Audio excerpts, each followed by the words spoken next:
সোণাপুৰৰ পৰা মই জুবিন গাৰ্গে কৈছো, ছিংগাপুৰত কোন সেইকেইটা তাত নাই নহয়। মই এতিয়া খাৰঘুলি কাহিলীৰ পৰা কতোৱে নাই। মই এতিয়া সোণাপুৰ, মাথো সোণাপুৰ।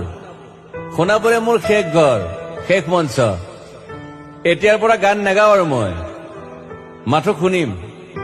স্পেচিয়েলি মই নাইট ছুপাৰ কেইখনক কৈছো, উজনিলৈ অহা যোৱা কৰোতে সোণাপুৰৰ এই ঠাইখিনিতে মায়াবিনীটো ডাঙৰকৈ বজাবি। ৰৈ থাকিম উজাগৰি ৰাতিৰ বুকুত। মই আগতে কৈছিলো আৰু এতিয়াও কৈছো, মোৰ কোনো জাতি নাই, মোৰ কোনো ধৰ্ম নাই।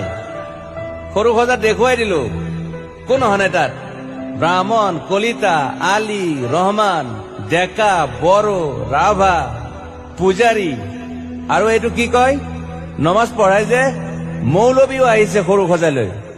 I love people, I love man.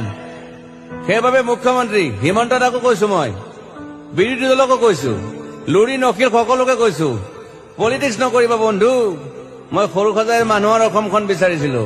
চাই থাকিম সোণাপুৰৰ পৰা। খেলি মেলি হলে কষ্ট পাম, উভতিও আহিব নোৱাৰিম। যোৰহাটৰ